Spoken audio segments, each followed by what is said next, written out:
Alors, Pérez, qu'est-ce qui devient Pérez? Il confirme qu'il bosse sur un retour en F1, peut-être dès l'année prochaine. Donc, on peut penser que ce sera chez Cadillac, a priori. S'il revient, je vois pas où est-ce qu'il pourrait revenir ailleurs en vrai. Je m'attendais pas vraiment à ce que ça se produise. Tout est devenu plus clair une fois que nous étions au Qatar et que nous avons commencé à discuter et à négocier mon départ de l'équipe. Tout s'est passé très rapidement. Il est revenu donc sur son éviction de chez Red Bull. Si je trouve un projet qui me motive pleinement à revenir, où l'équipe croit en moi, et où ils apprécient ma carrière, mon expérience et tout ce que je peux apporter à une équipe, ce serait très attrayant d'y songer. Elle a ajouté Perez, qui a également piloté pour Sauber, McLaren et Force India Racing Point. C'est pourquoi je me suis donné au moins 6 mois pour mettre toutes mes options sur la table et prendre une décision sur ce que je ferai de ma carrière. Il y a quelques projets très intéressants, j'ai été approché par quelques équipes depuis Abu Dhabi. En ce moment, la saison a commencé, donc quelque chose va s'ouvrir dans les mois à venir. On discute avec quelques équipes. Une fois que je saurai toutes mes options, je prendrai une décision. Ce qui est très clair pour moi, c'est que je reviens que si le projet a du sens et que c'est quelque chose auquel je peux apprécier. J'ai passé beaucoup d'années en F1. J'ai fait la plupart de ça. Une fois que vous prenez du recul, vous réalisez ce que vous abandonnez dans la vie pour être dans ce sport. Donc pour être pleinement engagé en F1, j'ai besoin de motivation. Alors quelques zéros sur le chèque, ça devrait être pas mal motivant, non? Je sais pas. Et puis bon, ça va, il y a pire comme métier en Formule 1. En plus là, il se prend une petite année sabbatique, tout frais payé par, à mon avis, Red Bull qui a dû lâcher un énorme chèque pour le virer. Donc en vrai, voilà, je pense qu'il peut profiter en 2025 et revenir frais comme un gardon l'année prochaine, Perez. Très clairement, et à mon avis, il va revenir. Verstappen est confiant, Suzuka peut révéler le meilleur de Red Bull. Ou le pire, on va pas se mentir. Suzuka a toujours été un circuit spécial pour nous, avec beaucoup d'histoires, notamment en remportant le championnat des constructeurs en 2023, et mon deuxième championnat de pilote ici aussi. Bien sûr, c'est la première course de Tsunoda avec l'équipe devant son public, donc ça sera une course chargée pour lui. On lui souhaitera la bienvenue dans l'équipe. Nous avons une livrée spéciale blanche au Japon cette semaine, en hommage à Honda, ce qui est très cool. Je cours aussi avec mon casque blanc du Japon inspiré par la livrée. En revenant en arrière sur la Chine lors de la deuxième partie de course, les performances étaient beaucoup plus prometteuses. On a beaucoup vu du rythme, on a vu beaucoup plus de rythme dans la voiture.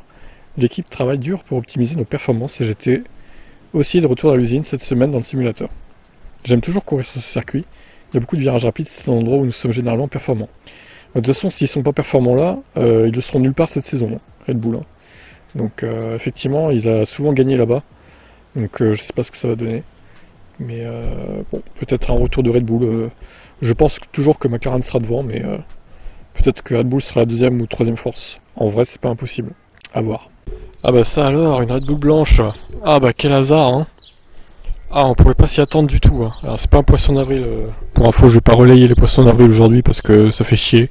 Cette journée du 1er avril, là, vraiment, on sait pas ce qui est vrai, ce qui est faux. Bon, après, il y a des trucs assez gros, on sait que c'est faux, mais bon, je relayerai pas ça, ça pue la merde. Alors bon, bah écoutez, que dire à part que ça ressemble vraiment à Turquie 2021. Alors le gros oracle, je pense pas qu'on confondra avec la V-Carb du coup. Même si de loin, quand même... Ouais. Bon, par contre, le numéro est vraiment mis en valeur dans un fond rouge. Donc, bon. Je pense quand même qu'on arrivera à les différencier les deux. Mais du coup, il y aura 4 voitures Red Bull qui seront blanches, quoi. Voilà. Bon. Mais on verra les pertes de cette Red Bull au Japon. Dernière course pour Honda à domicile avec Red Bull, en tout cas.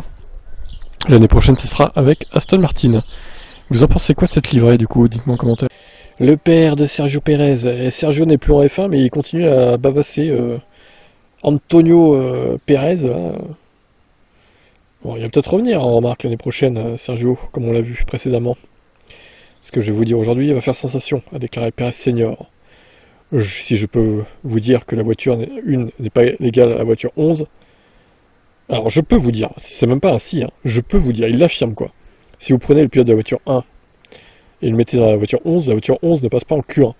Si vous prenez le pilote de la voiture 11 et vous le mettez dans la voiture 1, il se débrouillera mieux. Alors ça, évidemment, il peut pas le prouver, c'est sûr. Bon, c'est vrai que je pense aussi que les voitures sont pas les mêmes, mais bon, on peut pas le prouver malheureusement. C'est la voiture, elles sont pas les mêmes. J'espère me tromper que Yuki au Japon a la meilleure voiture que Red Bull puisse lui fournir. Il est chez lui, chez Honda donc. C'est le sponsor le plus important, il doit faire ressortir sa fierté.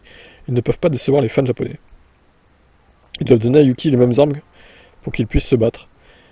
Et il doit avoir une voiture très similaire. Alors, je vais faire l'avocat du diable pour une fois. Quel serait l'intérêt de Red Bull de donner une voiture qui est moins bonne que la première en fait?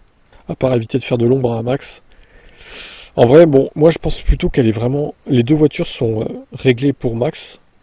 Ce qui est con parce que effectivement dans la 11 c'est pas lui qui pilote. Enfin du coup dans la... Je sais pas quel numéro il a Yuki, mais dans la Red Bull numéro 2, du coup c'est pas lui qui pilote, mais est-ce qu'il faudrait pas quand même travailler sur cette voiture numéro 2 et faire en sorte qu'elle soit plus neutre en fait?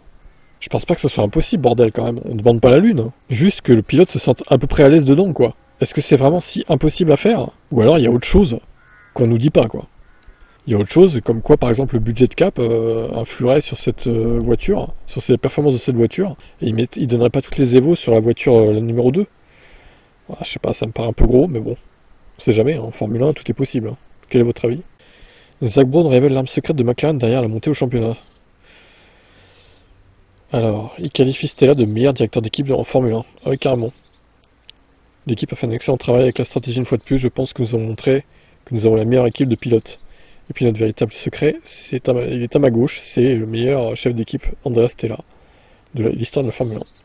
Stella a passé plus de 14 ans chez Ferrari avant de rejoindre McLaren en 2015. L'Italien a occupé plusieurs rôles différents, notamment celui de directeur des opérations de course et de directeur des performances avant de devenir directeur de l'équipe avant la saison 2023. Les pilotes s'entendent très bien. Ils ont fait un travail exceptionnel, sont revenus de l'hiver tellement concentrés sur eux-mêmes, sur l'équipe, comprenant techniquement ce que nous avons fait avec la voiture. Ils sont tous les deux au sommet de leur art. C'est génial de voir à quel point ils se débrouillent bien. Je pense que nous devons aborder chaque week-end en sachant qu'il y a 4 équipes qui peuvent gagner. C'est génial que nous en faisions partie. On est historiquement bon au Japon. C'est un grand circuit. En F1, je pense que nous avons prédit que ce sera une saison épique. Je pense que c'est ce qu'on commence à voir. Bah, merci la FIA qui a mis des bâtons dans les roues avec l'aileron, là, encore, dès la Chine. Donc effectivement, oui, ça va être serré, au final. Et à mon avis, McLaren, ils vont pas dominer toute la saison. Hein. Ça va être en fonction du circuit, à mon avis. Ciao. Tsunoda a de grandes ambitions chez Red Bull. J'essaierai de répondre à vos attentes, vous les fans de Red Bull. Bon, moi je suis pas fan de Red Bull, hein, mais ok, faites ton mieux, quoi, j'ai envie de te dire. Tout le monde me soutient et beaucoup essaient de pas mettre de pression, ce qui est très aimable de leur part, mais honnêtement, assurez-vous d'avoir de grandes attentes et de me donner toute la pression possible. Je ne peux pas garantir que je répondrai à toutes ces attentes, mais je ferai certainement de mon mieux. On se doute, Yuki, on se doute. De toute façon, j'ai envie de dire, ça peut pas être pire que Lawson. Il s'est qualifié dernier, même derrière les Sauber, derrière les As.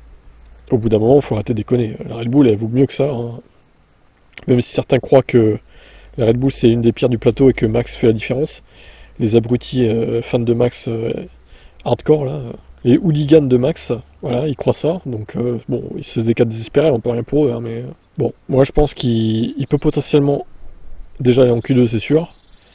Q3 peut-être. 9ème, 10ème, ça me semble pas impossible. Maintenant, ça va être dur. Peut-être pas dès la première course quand même.